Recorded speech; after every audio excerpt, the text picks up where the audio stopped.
No momento em que Tiago cruzou o olhar com Miguel no movimentado café da Rua Augusta em Lisboa, soube que precisava fingir ser o homem mais gentil e compreensivo possível. O que ele não imaginava era que essa fachada cuidadosamente construída revelaria verdades que mudariam para sempre o rumo dos sentimentos de ambos. Tiago trabalhava como advogado em um escritório no centro histórico, onde os dias se arrastavam entre contratos e reuniões tensas. Miguel, designer gráfico freelancer, tinha acabado de se mudar para o bairro de Alfama e frequentava aquele café todas as manhãs em busca de inspiração para seus projetos. Naquele dia chuvoso de outono, Tiago fingiu tropeçar na cadeira ao lado para iniciar a conversa. Desculpe, não quis atrapalhar, disse ele com um sorriso suave que não combinava com sua postura normalmente firme. Miguel riu e ofereceu o lugar, sem imaginar que aquele gesto simples marcaria o início de algo profundo. Tiago, aos 32 anos, carregava um segredo que o consumia desde a adolescência em uma família conservadora do norte de Portugal. Ele havia aprendido a esconder sua orientação sexual atrás de uma imagem de homem sério e direto, mas com Miguel algo mudou. Fingindo ser paciente e atencioso, Tiago começou a aparecer no café diariamente, ouvindo as histórias de Miguel sobre viagens pela Europa e sonhos de exposições de arte. Você parece alguém que entende as coisas do coração, comentou Miguel certa manhã, enquanto compartilhavam um pastel de nata. Tiago sentiu o peito apertar, mas manteve o tom calmo. A vida me ensinou a escutar, respondeu, escondendo o tremor nas mãos. Aos poucos, os encontros se estenderam para passeios pelas ruas estreitas de Alfama, onde as casas coloridas e o som dos fadistas criavam um cenário perfeito para a proximidade. Tiago ajudava Miguel a carregar materiais de desenho, fingia interesse em exposições que na verdade o entediavam, e sempre tinha uma palavra gentil para acalmar as inseguranças do amigo sobre o futuro profissional. Miguel, por sua vez, via em Tiago um apoio raro, alguém que não julgava suas ideias loucas de mudar de carreira. Eles riam juntos no mirador da Senhora do Monte, contemplando a vista do rio Tejo, e Tiago sentia que, pela primeira vez, não precisava fingir tanto. Mas dentro dele, o conflito crescia.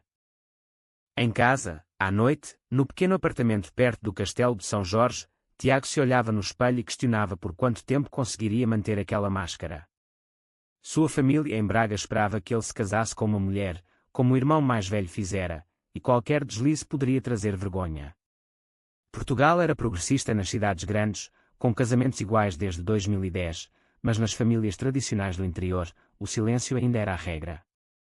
Tiago sabia que se aproximar demais de Miguel poderia explodir tudo. Uma semana depois, Miguel o convidou para um jantar simples em seu estúdio, um espaço apertado cheio de telas e esboços. Você é o único que realmente me entende, disse Miguel, servindo vinho do Douro. Tiago sorriu, tocando levemente o braço dele, fingindo uma gentileza que o fazia se sentir vivo pela primeira vez em anos.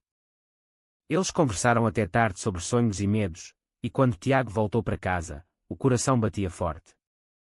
Ele não estava mais fingindo só para se aproximar, começava a sentir algo real.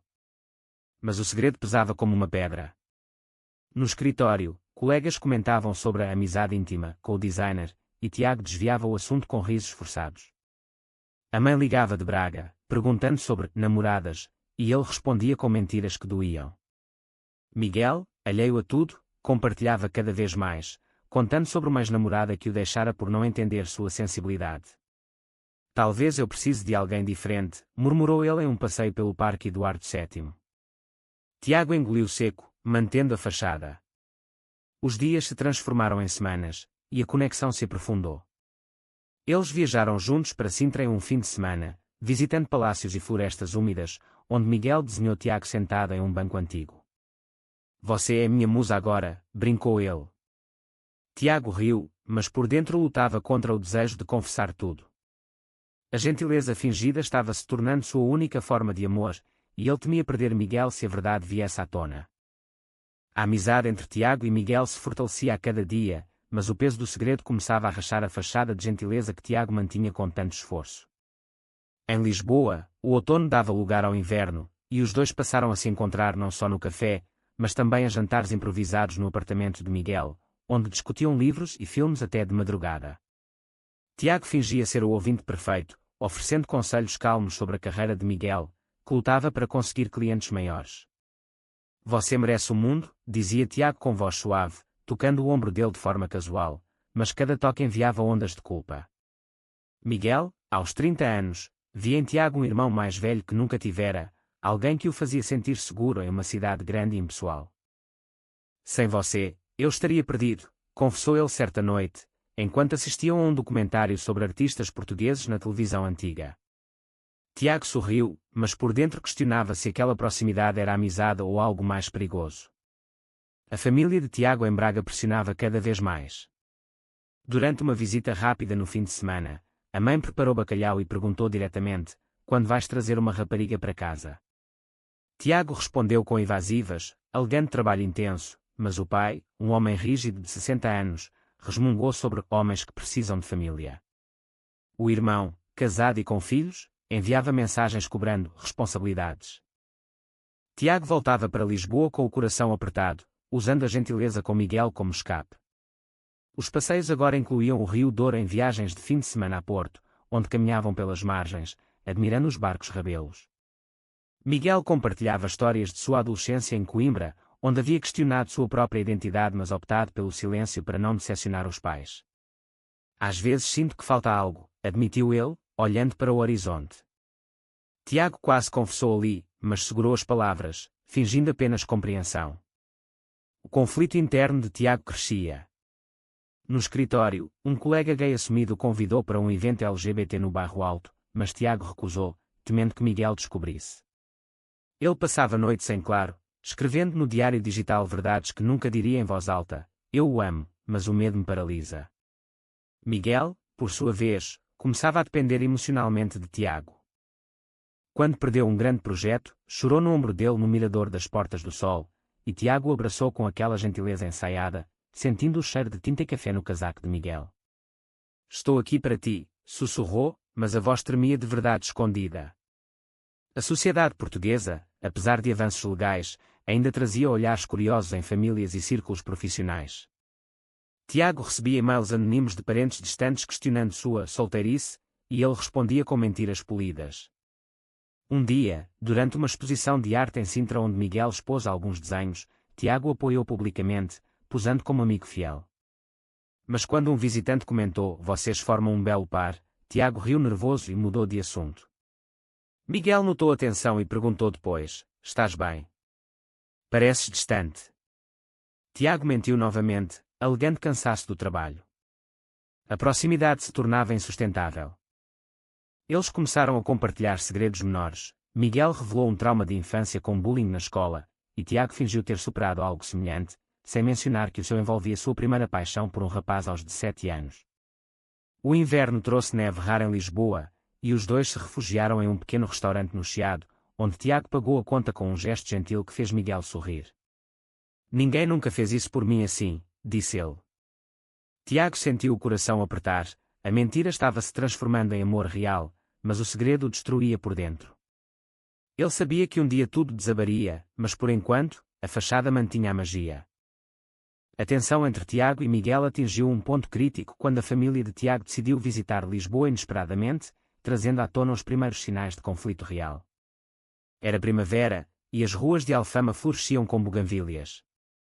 Miguel tinha acabado de conseguir um contrato importante com uma agência de publicidade, e Tiago celebrou com um jantar romântico disfarçado de amizade no restaurante típico perto do Elevador da Glória. Tu foste fundamental, agradeceu Miguel, erguendo o copo de vinho verde. Tiago sorriu, mas o telefone tocou. A mãe anunciava a chegada deles no dia seguinte. O pânico tomou conta. Tiago passou a noite em claro, ensaiando mentiras sobre sua vida. Quando a família chegou, o pai insistiu em conhecer os amigos de Tiago, e ele apresentou Miguel como um colega de projetos. O jantar em casa foi tenso, a mãe elogiou a gentileza de Tiago com o amigo, mas o irmão sussurrou: não parece normal tanta proximidade. Miguel, convidado para o almoço no dia seguinte, sentiu a frieza e perguntou a Tiago depois: eles não gostaram de mim? Tiago mentiu, dizendo que eram conservadores, e fingiu ainda mais gentileza para compensar, levando Miguel para um passeio no Jardim Botânico. Mas o mal-estar cresceu. Miguel começou a questionar a si mesmo, sentindo que Tiago escondia algo além da amizade. Um mal-entendido surgiu quando Tiago cancelou um passeio por causa de uma ligação familiar, e Miguel interpretou como rejeição. Estás a afastar-te? Perguntou ele por mensagem. Tiago respondeu com desculpas doces, mas o coração pesava. O conflito interno de Tiago explodiu durante uma viagem a Porto para visitar parentes distantes. Lá, em uma casa antiga à beira do rio, o tio comentou sobre homens que não casam, e Tiago sentiu o julgamento. Ao voltar, encontrou Miguel chateado, achando que Tiago priorizava a família. Eles discutiram pela primeira vez, e Tiago usou a gentileza para acalmar: "Eu só quero o teu bem." Miguel cedeu, mas uma semente de dúvida plantou-se. A sociedade pressionava, no escritório, boatos sobre o advogado e o artista circulavam, e Tiago ouviu piadas veladas. Ele confrontou o colega assumido, que o encorajou a ser honesto. Mas o medo de perder Miguel e a família o paralisava. Uma noite, no apartamento de Miguel, eles assistiram a um filme sobre identidades ocultas, e Miguel comentou: "Se eu fosse gay, contaria a ti primeiro." Tiago quase confessou, mas engoliu as palavras, tocando a mão dele com fingida calma. O sacrifício era enorme. Tiago abandonou hobbies pessoais para estar sempre disponível, sacrificando promoções no trabalho para manter a fachada. Miguel, por outro lado, começou a desenvolver sentimentos confusos, sonhando com Tiago e questionando sua própria orientação. O mal-entendido maior veio quando a ex de Miguel reapareceu, enviando mensagens, e Tiago, ciumento, fingiu indiferença. "Fica com quem te faz feliz", disse ele, mas a voz traía dor. Miguel percebeu a mudança e confrontou: "Tu estás diferente." Tiago desviou, alegando estresse. A crise familiar explodiu quando a mãe encontrou uma foto dos dois no telefone de Tiago e questionou: "Isto é só amizade?" Tiago defendeu com mentiras, mas o relacionamento com Miguel rachou. Eles passaram dias sem se ver, e Tiago sentiu o mundo desabar. A gentileza fingida havia criado laços reais, mas agora ameaçava quebrar tudo. O clímax chegou numa noite chuvosa em Lisboa, quando Tiago não aguentou mais e a verdade sobre sua identidade gay rompeu como uma tempestade. Miguel havia organizado uma pequena festa no estúdio para celebrar um novo projeto, e Tiago chegou com o coração acelerado, carregando o peso de semanas de silêncio. O ambiente estava leve, com amigos artistas rindo e música fada ao fundo, mas Tiago sentia o nó na garganta. Durante o momento a sós na varanda, Miguel perguntou diretamente: "O que se passa contigo? Estás a esconder algo desde o início?" Tiago, com as mãos trêmulas, decidiu que a gentileza fingida chegara ao fim. "Eu sou gay, Miguel. Sempre fui. Fingi ser gentil para me aproximar de ti porque te amo, mas tive medo de perder tudo." O silêncio que se seguiu foi ensurdecedor. Miguel recuou, o rosto pálido, processando a revelação. "Tu mentiste todo este tempo. Sobretudo." Tiago tentou explicar o conflito interno, a pressão familiar, o medo da sociedade portuguesa ainda conservadora em certos círculos, mas as palavras saíam entrecortadas. Miguel sentiu traição. "Eu confiava em ti como amigo, e agora descubro que era tudo calculado." A emoção de ambos divergiu. Tiago chorou de alívio misturado com dor, enquanto Miguel alternava entre raiva e confusão sobre seus próprios sentimentos despertados. Eles discutiram até o amanhecer, revivendo momentos em que a gentileza havia sido real. Miguel admitiu que começara a sentir algo além de amizade, mas a mentira mudara tudo. "Como posso confiar agora?" Tiago propôs distância, sacrificando a proximidade para permitir que Miguel processasse. Nos dias seguintes, o vazio tomou conta. Tiago voltou ao escritório como um fantasma, e Miguel isolou-se no estúdio, rasgando desenhos onde Tiago aparecia. A família de Tiago, ao saber indiretamente por rumores, reagiu com decepção. A mãe chorou ao telefone, o pai exigiu explicações. Em Braga, o irmão acusou de destruir a família.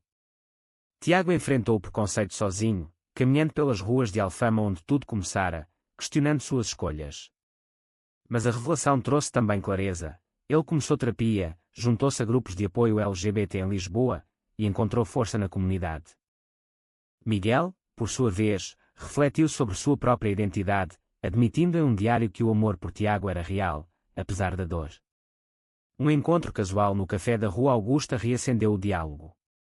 "Eu não consigo odiar-te", confessou Miguel. Tiago, agora sem fingimentos, respondeu com honestidade pura. A tensão sexual e emocional pairava, mas eles escolheram reconstruir devagar, como amigos primeiro. A sociedade em Portugal permitia isso, com leis protetoras, mas o coração deles ainda lutava.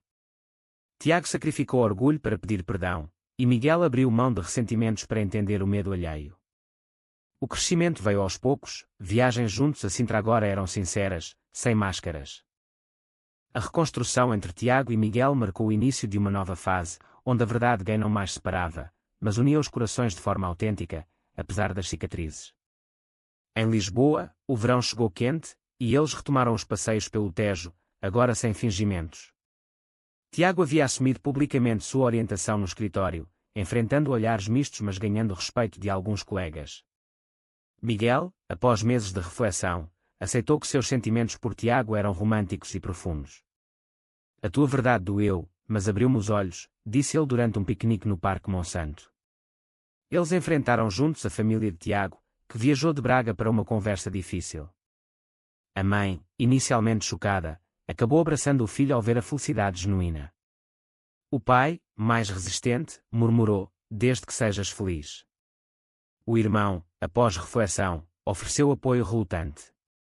Em Porto, visitaram a família de Miguel, onde a aceitação foi mais rápida graças ao ambiente criativo. Os desafios sociais persistiram, olhares em restaurantes, comentários online, mas Tiago e Miguel aprenderam a ignorar, focando no amor. Tiago deixou o emprego estressante para abrir um pequeno escritório próprio, priorizando equilíbrio. Miguel expôs sua arte inspirada na jornada deles, com telas abstratas representando conflitos e renascimentos. Juntos, viajaram para o Algarve, caminhando por praias onde o mar lavava as dúvidas antigas. A gentileza de Tiago agora era verdadeira, nascida do crescimento pessoal, e Miguel respondia com confiança plena. No entanto, restos de dúvida surgiam em noites solitárias. Tiago questionava se a mentira inicial valera a pena, e Miguel se perguntava sobre caminhos alternativos. Mas cada conversa aprofundava o laço. Um ano depois, no mesmo café da Rua Augusta, eles brindaram ao futuro, mãos entrelaçadas abertamente. A sociedade portuguesa evoluía, com eventos PRID em Lisboa celebrados abertamente, e eles participaram pela primeira vez, sentindo-se parte de algo maior. O sacrifício inicial transformou-se em força, Tiago aprendeu a viver sem máscaras, Miguel a perdoar e crescer. A amizade evoluiu para amor maduro, com planos de morar juntos em um apartamento com vista para o rio. O conflito interno de ambos dissolveu-se em aceitação mútua. Tiago escreveu uma carta para si mesmo, lembrando o dia do fingimento inicial, e Miguel a leu em voz alta, rindo das ironias da vida. Eles escolheram o futuro juntos, enfrentando o que viesse com honestidade. A jornada emocional culminou em paz, provando que a verdade, mesmo dolorosa, redime. Mas no fundo, restava uma pergunta que ecoava em suas mentes e na de todos que ouvem esta história: a mentira inicial no amor gay pode realmente levar a um final feliz se o crescimento for sincero? Verdadeiro ou falso?